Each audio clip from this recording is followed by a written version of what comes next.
듣다 보면 내공이 쌓이는 방송 2시간 철학의 돌풀입니다. 라한입니다. 진희입니다. 네, 저희는 요한네스 힐슈베르거의 서양 철학사 상권 고대와 중세 편 읽고 있고요. 플라톤 보고 있습니다.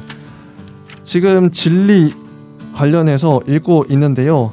121쪽 두 번째 문단부터 이어서 해보도록 하겠습니다. 제가 읽어볼게요. 감성과 사고의 관계는 좀 더 정확하게 밝혀져야 한다. 플라톤이 합리론자요 관념론자라고 하더라도 우리들은 그가 장님으로서 세계를 걸어다녔고 감각적인 것은 조금도 사용하려 하지 않았다고 생각해서는 안 된다. 저도 이렇게 생각했거든요. 얼핏 보면은 플라톤 이데아가 중요하네. 그럼 세계 별로 안 중요하네. 이렇게 생각할 수 있어요. 근데 그거를 요한네스 힐슈베르거 요분이 아시고 아니다. 이렇게 반박을 하시는 거예요. 현대 철학에서 많이 비판하는 부분이에요. 초월적인 어떤 부분을 얘기하는 이 플라톤 말고도 사실은 초월적인 부분을 상정해 놓은 철학자들이 많은데 그들의 한계점이 이 공통된 이 지점입니다.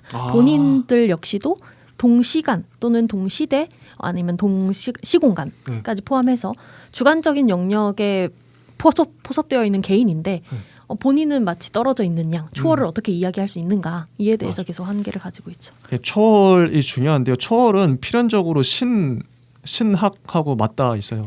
신이 초월자가 신이에요. 그냥 서양에서는. 그래서 뒤에 아마 신적인 것으로 이야기를 합니다. 필연적으로 나올 수밖에 없는데 그 신이든 뭐 초월이든 그게 증명 불가능합니다. 애초부터.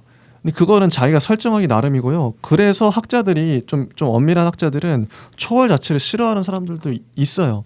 공부하는 사람들 중에서는 초월 얘기 나오면 당연히 신 얘기 나오니까 막 기독교 얘기 나오고 자기는 짜증이 나는 거예요. 그럼 초월 얘기하지 말고 현실만 우리 지금 발 딛고선 이 땅만 얘기하자. 이게 어떻게 보면 현실적일 수 있죠.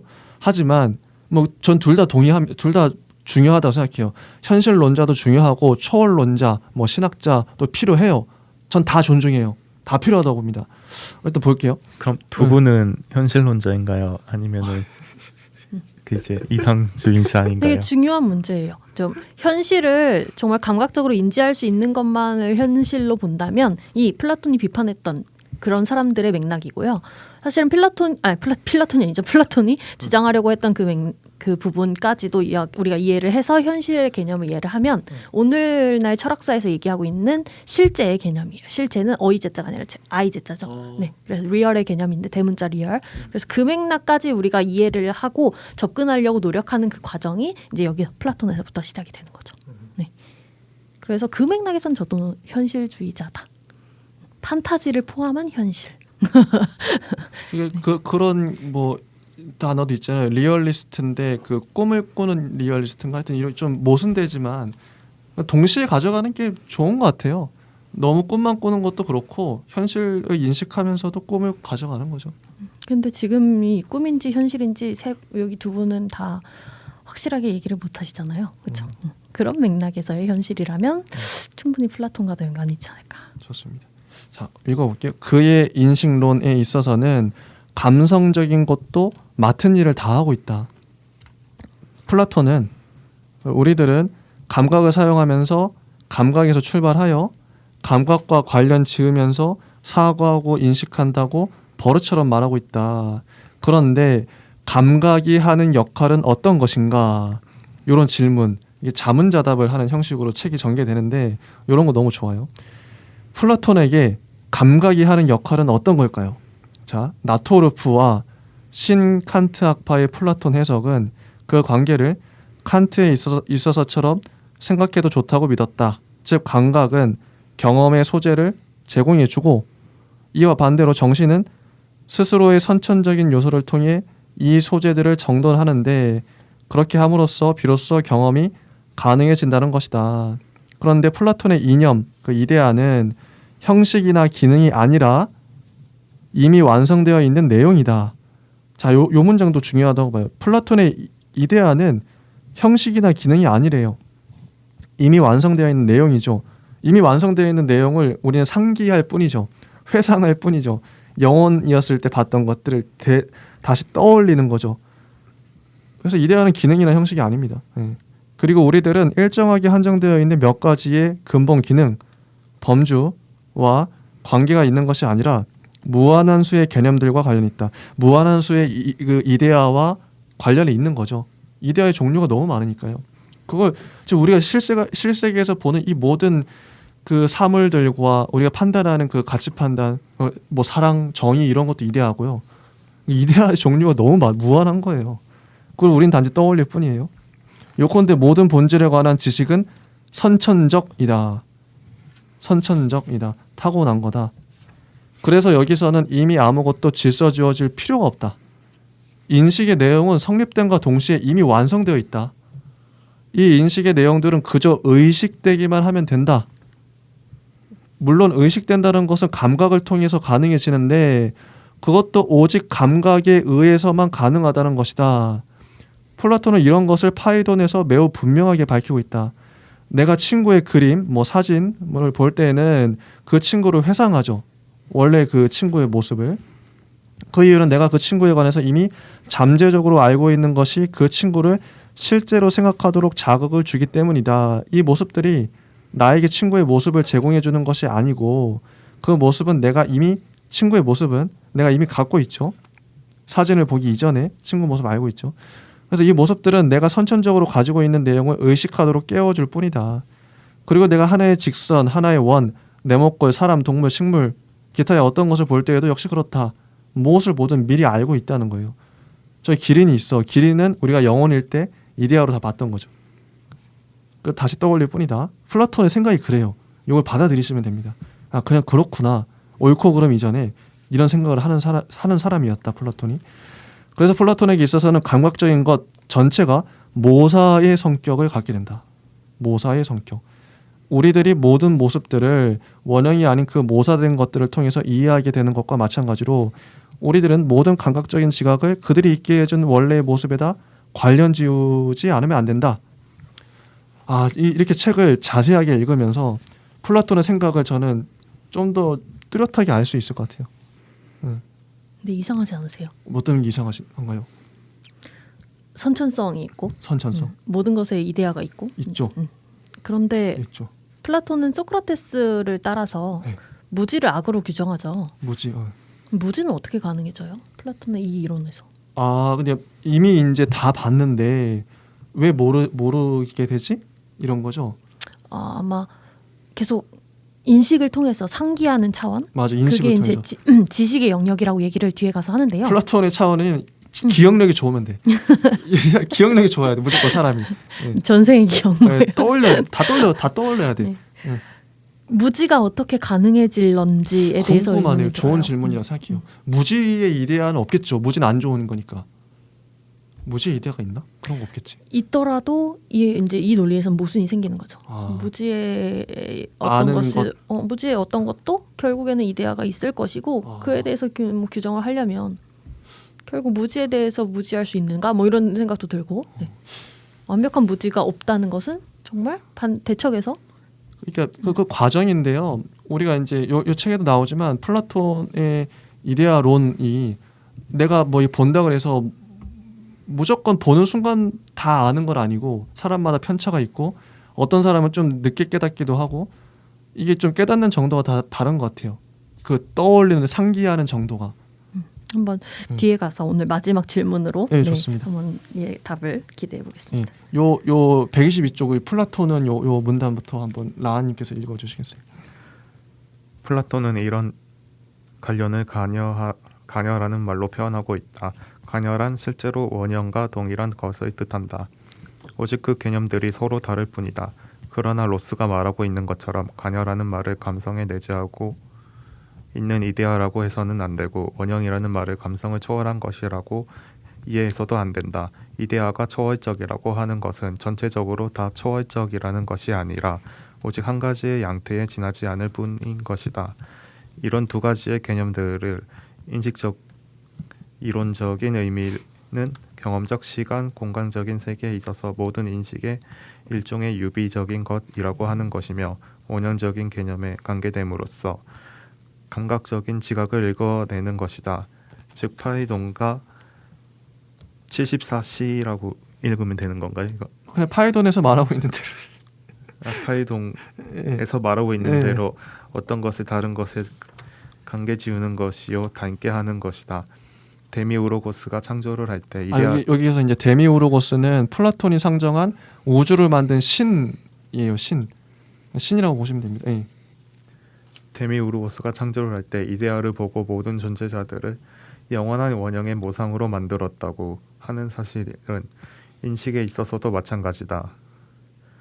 테아테토스를 따르자면 존재와 가치를 꿰뚫어 보게 해준다는 유비는 어떤 공통적인 것에 이르려는 비교와 계산, 즉 현대적인 뜻으로 추상해 내는 것이 아니라 모든 감각적인 개체들이 관여하고 있는 형상을 바탕으로 해서 생기는 것이다. 이 에이도스가 형상이 로고스이며 이 로고스가 비로소 지각을 본질 인식과 가치 인식이 되도록 해준다. 우리는 테아이테토스. 예. 테아이테토스. 테아이 아닌가요? 오타예요. 테아이테토스에 예. 나오는 유비에 내포되고 있는 로고스를 엄밀한 뜻으로는 참된 인식을 비로소 앞질러서 가능케 해주는 것이라고 중요시하지 않으면 안 된다. 모든 인식은 로고스를 통해서 생기며 유비적인 인식이다.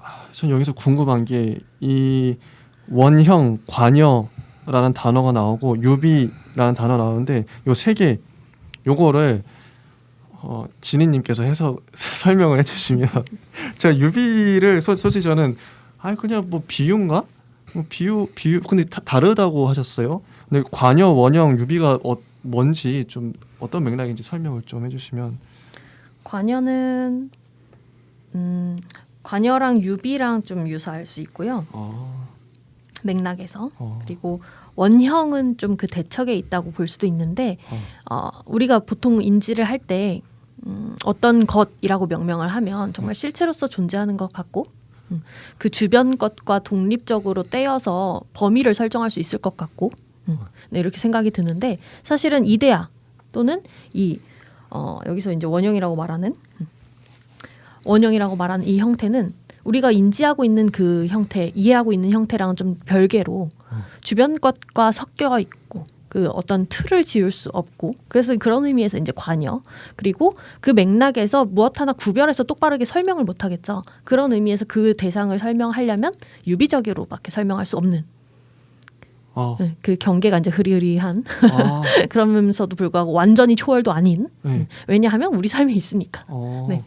우리 삶에 이렇게 어느 순간 그림자 정도는 걸치고 있는데 우리가 이제 그걸 인지하거나 감각적으로 이제 이해하려고 할 때는 완전히 초월적인 것처럼 설명을 해서도 안 되고 이제 이 사람이 이제 여기서 지목한 로스라는 사람이 말하는 바바 그것이죠. 완전히 초월적인 것도 아니고 그렇다고 해서 뭐 여기 뭐라고 나오나요? 감성을 초월한 것도 또 아니고 뭐 이렇게 네. 그래서 그 이데아라는 영역에 대해서 언어적으로 어떤 이데아란 이런 것이다라고 말하는 데 있어서도 사실은 그 맥락에 이데아가 아닌 것이 포함되어 있기 때문에 네. 이게 조금 어색하거나 좀 이해가 안 될 수도 있는데 뒤에 가서 또 설명이 나옵니다. 그러니까 우리 이데아를 인식할 때 유비적으로 인식할 수밖에 없다. 이데아가 원형인가요? 네, 원형이라고 한다면 또 원형일 수도 있고 우리가 일반적으로 생각하는 원형은 아닐 수도 있어요. 이 문학적인 어떤 설명 혹시 보르헤스 좋아하시나요? 보르헤스가 어떻게 말하나요? 보르헤스 단편 소설들 중에 이렇게 뭐 플라톤의 영향을 받았다 안 받았다 뭐 이런 건 잘 모르겠는데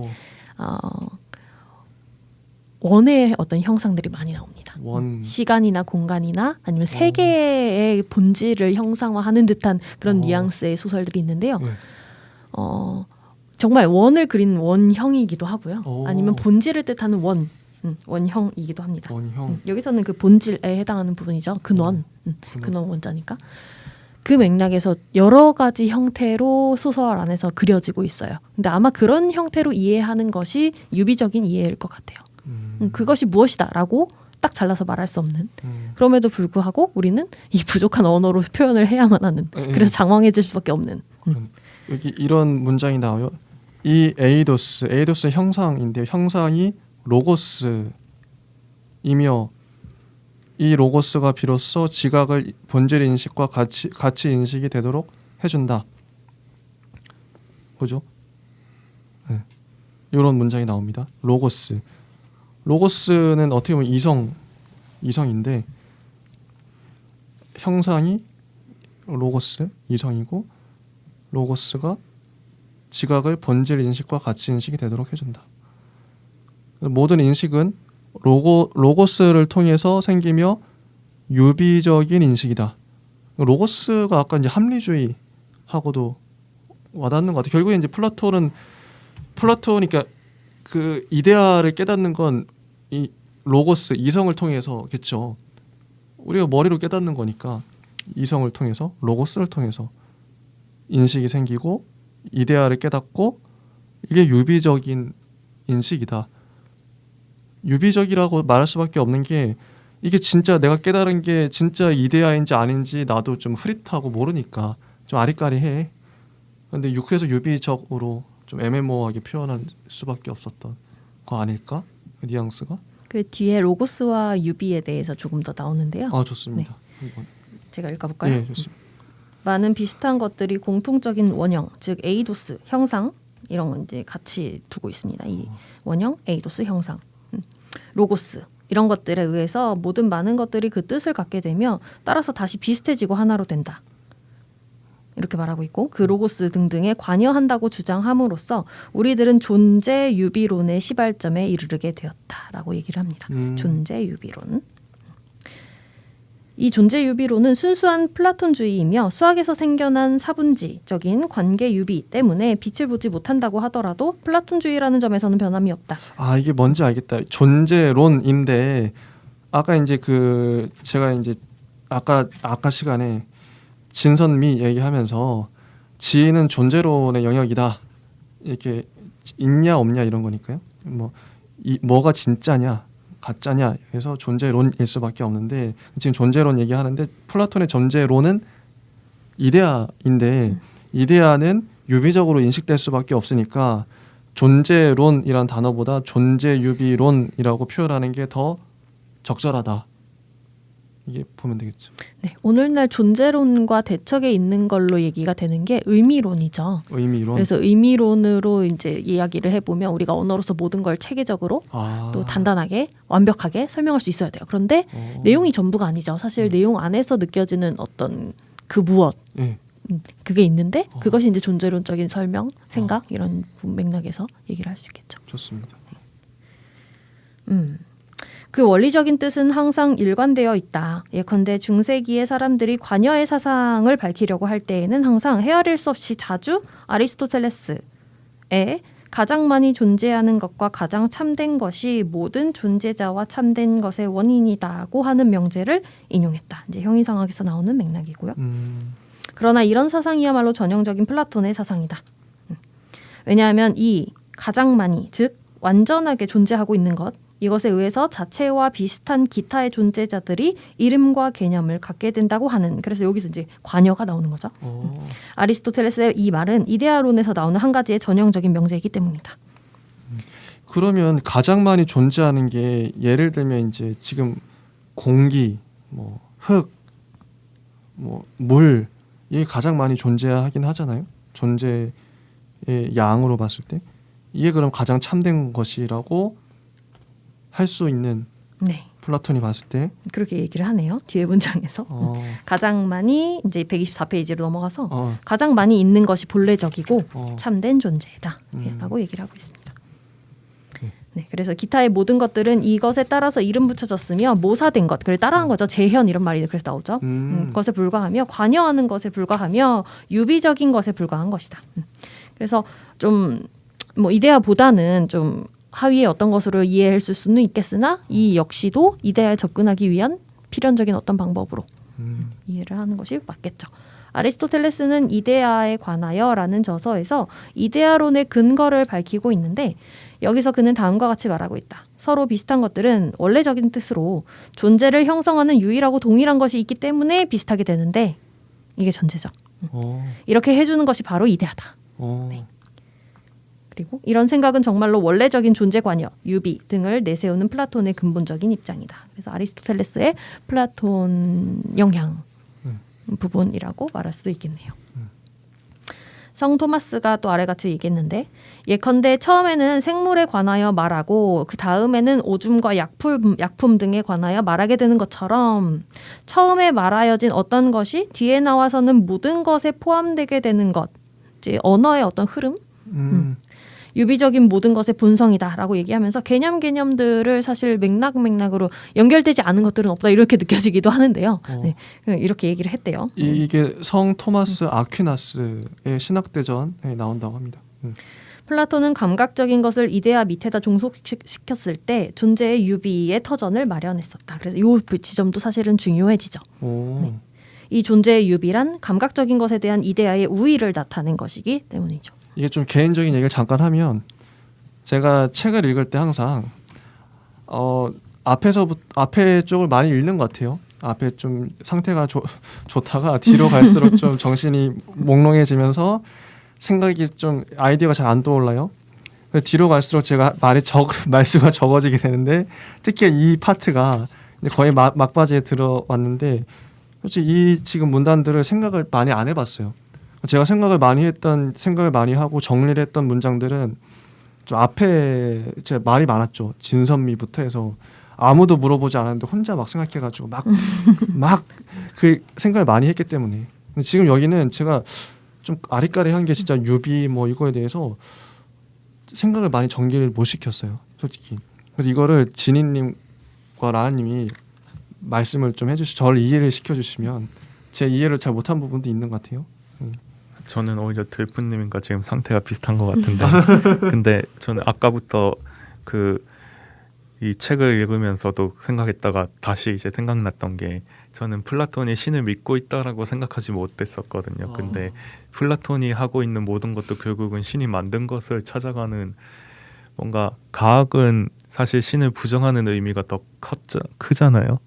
그래서 사람들이 과학과 신에 많이 비교하는 측면이 강한데 플라톤도 저는 그런 측면이 이런 느낌이라고 지금까지 항상 생각하고 있었거든요. 근데 플라톤은 오히려 신이 만들어 놓은 것에 거기서 신을 왜 만들었을까 이렇게 찾고 있다고 생각하니까 되게 뭔가 허무해지는 느낌인 것 같아요. 그 예전에 그 영화 프로메테우스 거기서도 로봇이 우리 인간을 만든 창조자를 찾아가는 내용에서 로봇이 이제 AI가 저를 왜 만들었습니까? 라고 물어봤을 때 그냥 만들 수 있어서 만들었다라고 하니까 당신이 찾고 있는 신이 그 말을 하게 된다면 당신이 얼마나 이제 허무하겠냐고 내 기분이 그렇다고 이런 식으로 말을 하는 게 있는데 약간 그런 느낌으로 다가오는 것 같다는 생각이 계속 들어요. 이 시대에는 플라톤뿐만 아니라 그리스인들이 다 유신론자였을 것 같아요. 다신론자죠. 뭐 제우스 뿐만 아니라 그 그리스 로마 신화에는 신들이 워낙 많으니까요. 자연스럽게 그때는 신화의 시대이면서 철학의 시대였으니까 지금 현대에야 당연히 신을 안 믿는 사람들 무신론자도 많지만 뭐 중세까지만 하더라도 뭐 태어나면 뭐 다 기독교인이 100% 기독교인이고 이때도 그리스 시대에도 아마도 뭐 신을 신을 믿는 게 그냥 보편적인 정서이지 않았을까 싶어요. 이게 좀 단어를 조금 더 예각화해서 설명을 해보자면 이러이러한 논리를 펼쳤다고 해서 플라톤이 종교가 있었다, 없었다, 신을 믿었다, 안 믿었다 이런 맥락보다는 사실은 합리론자라고 해서 종교가 있었다, 없었다, 신을 부정했다, 무조건적으로 이렇게 연결짓는 것도 위험할 것 같고요. 합리론자일수록 오히려 그 초월성에 기댄다는 맥락에서는 오히려 더 종교적일 수 있을 것 같아요. 그래서 그 맥락 논리에서 초월성을 또 인지할 수밖에 없었겠죠. 왜냐하면 합리론자의 관점에서 이성적으로 생각했을 때 우리의 감각이 온전치 못한다는 것을 알고 맞아. 그걸 채우기 위해서는 오히려 초월성이 기댈 수밖에 없는 그런 상황이 되게 자연스러웠기 때문에 그런 맥락에서는 종교적이다라고는 표현할 수 있겠으나 그 이상까지는 또 어떻게 될지 모르고 플라톤에게 물어볼 수밖에 없을 것 같은데요. 이데아라는 것 자체가 종교랑 신하고도 다 있으니까 이데아를 신으로 볼 수도 있죠. 후대에도 그렇게 해석한 학자들이 많이 있고 이데아가 뭐 천국처럼 보이기도 해요. 솔직히 기독교인 입장에서 봤을 때 천국이죠. 뭐 그 완벽한 형상들이 다 있는 이데아들이 있는데 그걸 우리는 떠올릴 뿐이야. 이게 완전 신이죠. 신의 세계. 이원론적인 그런 그렇게 생각이 되더라고요. 저도. 그래서 중요한 건 124페이지 첫 번째 문단의 마지막 부분이고요. 플라톤은 감각적인 것을 이용해 이데아 밑에다가 그것을 종속시켰을 때 존재의 유비의 터전을 마련했다. 그래서 이 존재의 유비란 이러면서 비로소 정리를 하죠. 네. 감각적인 것에 대한 이데아의 우위를 말하기 위한 그런 원술이었다. 역시 이데아가 앞서는군요. 이데아가 우위에 있어. 그래도 감각적인 것은 별로 그죠. 플라톤에겐 그런 것 같아요. 그러나 이때 우리들은 인식을 위한 감각적인 것의 역할이 제한됨에도 불구하고 관여, 원형 및 유비는 역시 감각적인 것들과 경신을 결합시켜 놓은 것을 뜻하며 이제 여기서 이제 조금 애매해집니다. 두 가지가 이제 섞여 있음을 또 별개가 아님을 말하고 있는 플라톤. 똑똑했으니까 역시 이에 대한 반론도 준비를 했겠죠. 또 생겨난 것과 생겨나게 하는 것, 즉 안히포테톤 이게 뭔지 모르겠어요. 합쳐진 것을 뜻한다. 그리고 여기 중간에 이제 그 짝대기로 이게 나오면 감각은 원인이 아니라 기회에 불과하다. 기회가 오카지오 이게 찾아보니까 라틴어라고 하는데 오케이션이겠죠. 네, 오케이션이겠죠. 근데 저는 어떻게 해석했냐면 감각은 원인이 아니라 기회라기보다는요. 제가 봤을 때 사건은 이게 전멸하거든요. 깜빡깜빡 순간적인 거죠. 그러니까 플라톤이 봤을 때 감각은 원인은요. 플라톤의 원인은 이데아예요. 모든 것의 원인은 시초는 코저를 이렇게 이데아고 기회 뭐 사건 어떤 건지 아시겠죠? 운동 뭐 이렇게 변화 깜빡깜빡 거리는 거 이거는 이게 감각이다. 이렇게 하면 뭐 자연스럽게 이해가 될 것 같아요. 그런 같습니다. 감각은 기회다라는 게 참 재밌죠. 그래서 무언가를 포착할 수 있게끔 해주는. 여기서 우리가 감각이라고 한다면 되게 영원할 것 같잖아요. 우리 감각, 나 죽을 때까지 눈 좋을 것 같고 보이는 게 전부일 것 같고, 네 그렇게 생각이 되는데 우리의 순간적인 그 포착 그 부분을 감각으로 표현한 것이 되게 재밌는 지점인 것 같습니다. 진짜 생각할수록 플라톤의 말이 맞는 게요. 뭐 이데아가 뭐 있고 없고 이런 걸 따지기 전에 감각을 좀 뭐랄까 이성이나 개념보다 등한시할 수밖에 없었던 게 사람마다 다 다르게 느끼고 이 감각을 신뢰할 수는 없잖아요. 지금 우리의 감각을 저는 좀 비약해서 말한다면 그 플라톤이 말하는 이성의 영역에서 감각을 배제할 수는 없었을 것 같아요. 자세히 본다면 왜냐하면 감각이 순간적인 어떤 차원에서 진리를 볼 수 있는 그 기회의 영역에 해당된다면 사실은 장황하게 늘어놓는 이성의 한 페이지보다는 한 순간이 감각적인 한 순간이 더 가까울 수 있거든요. 그렇죠. 그래서 기회라고 표현된 게 참 재밌었고. 좋습니다. 기회. 그래서 불완전한 형이상학 개념과 초월 개념만이 이제 형이상학 개념과 초월 개념 그것이 이제 불완전하다고 설명하고 있는데 이런 개념만이 완전히 분리된 두 가지 세계가 있다는 학설을 낳게 된다. 저 세상에 관한 것 이렇게 되어 있죠. 실제적으로는 양태적으로 분리되어 있는 것에 지나지 않는데도 이 세계설은 전체적인 분리로 이해하고 존재를 그 본성에 따라 형성된 것과 형성하는 것으로 나눈다. 그런데 이것은 분리와 통일을 꼭 같이 문제 삼는 일종의 변형이다. 제가 다음 문단을 읽어보겠습니다. 네. 우리들이 다루고 있는 문제에서 칸트와 플라톤을 비교해 보면 배울 바가 많다.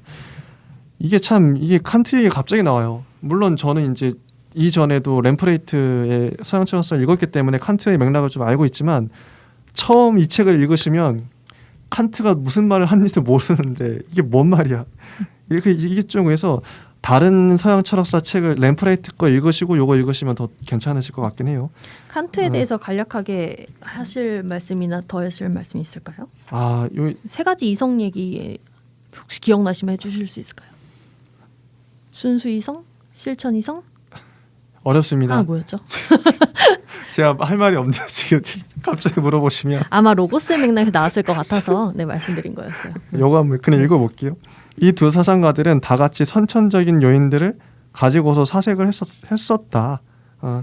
그러나 칸트에게 있어서는 형식만 선천적인데 반해서 이거 그냥 저쪽에 좀 듣고 넘기셔도 될 것 같아요. 칸트 아직 안 나왔으니까요. 플라톤에게 있어서는 내용이 이데아니까요. 뭐 내용도 선천적이다. 칸트에 있어서는 인식 내용이 뒤에 생기나 플라톤에 있어서는 이 인식 내용이 미리 완성되어 있다. 그러나 이 말은 이 내용에 관한 우리들의 지식도 미리부터 완성되어 있다는 뜻이 아니다. 오히려 우리들은 이데아를 바라보고 있음에도 불구하고 항상 새로이 변증법적으로 다시 시작함으로써 점차로 그 내용을 꿰뚫어 보아 나가지 않으면 안 된다.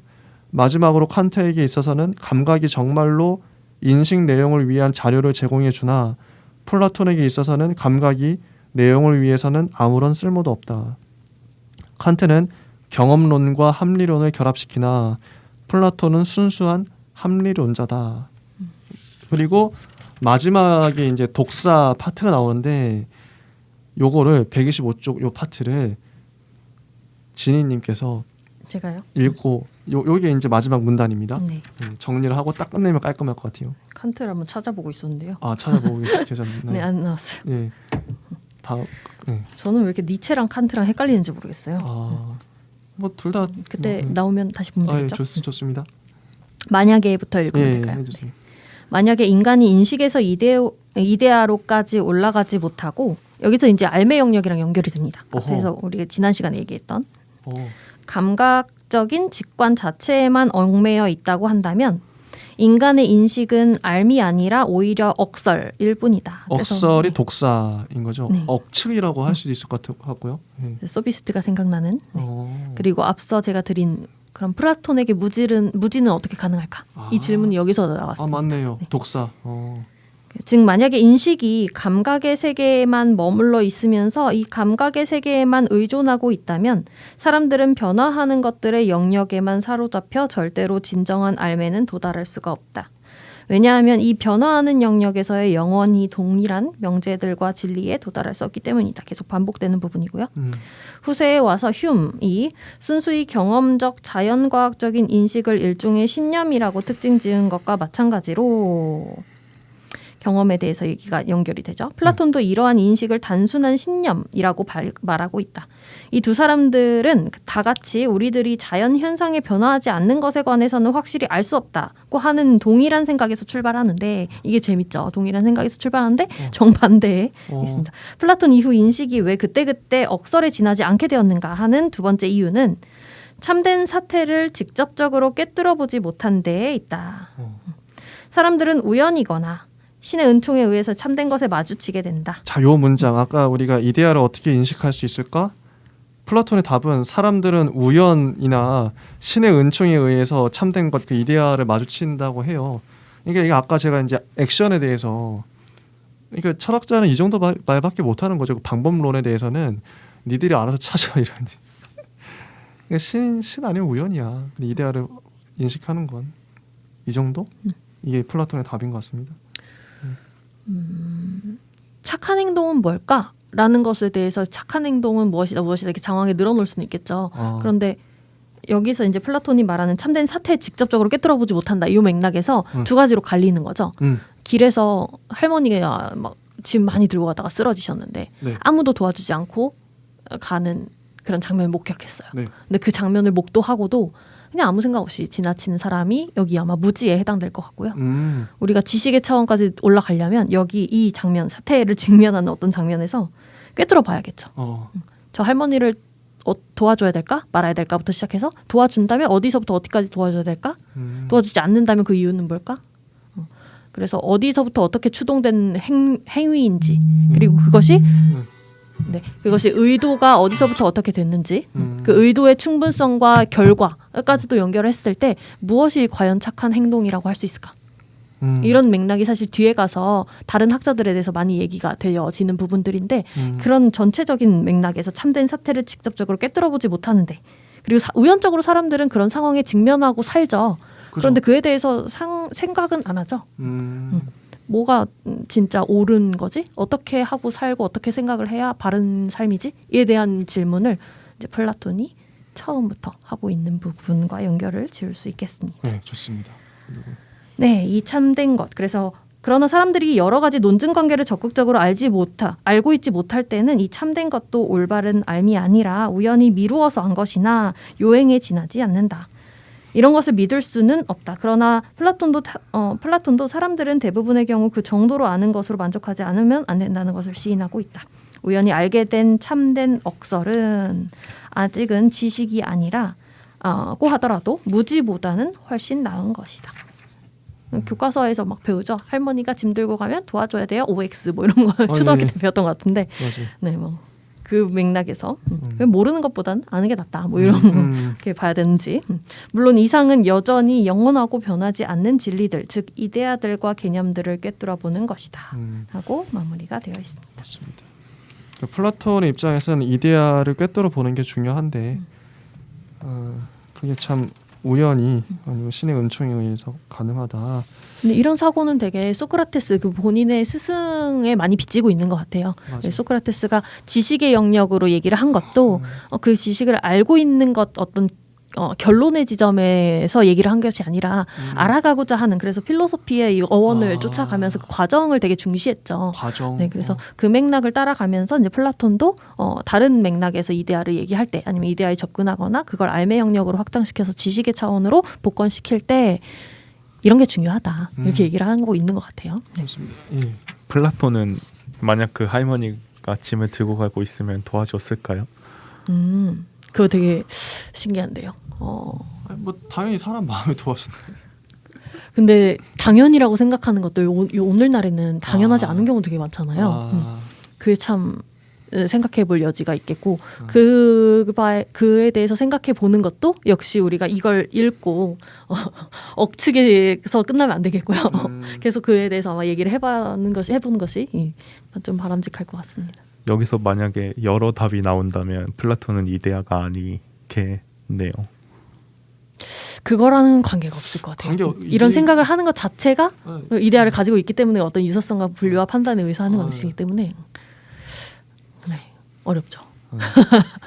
이데아의 개념을 잡기가 저도 뭐 이데아가 또 다음 시간에 그 진리의 대상 이데아란 제목으로 이데아에 대한 설명이 나와요.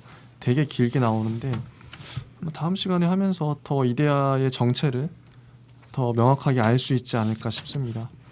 네. 일단은 혹시 마지막으로 하실 말씀 있으실까요? 이번에 하면서 뭐 어떻게 느끼셨는지 플라톤에 대해서 뭐 개념에 이데아에 대해서. 저부터 한다면 예. 저는 이제 처음에 읽기 전에는 어느 초반 부분을 읽으면서는 플라톤은 스스로 이데아가 되었다 이런 식으로 나중에 마무리가 이제 판주평을 할 수 있을까라고 생각을 했는데 읽다 보면은 모르겠어요. 아직 그러니까 제가 이데아를 모르는 건지 플라톤을 모르는 건지 그것조차 모르겠어요. 지인이님은 어떠셨나요? 저는 집에 가서 조금 복습을 하거나 좀 더 책을 찾아본다면 우리가 덕, 아르테 이 얘기를 했었잖아요. 그 아르테. 맥락이 사실은 오늘날에 말하는 선, 덕, 아르테와는 좀 다르거든요. 그래서 그 맥락을 좀 정리를 하고 정말 다음번에 궁금해요. 진리의 대상 이데아를 읽으면 조금 더 좀 선명하게 잡히지 않을까 싶습니다. 진짜 중요한 개념이거든요. 플라톤에 한테는. 네. 좋습니다. 여기까지 하고요. 다음 시간에 또 진리의 대상 이데아로 찾아뵙도록 하겠습니다. 감사합니다.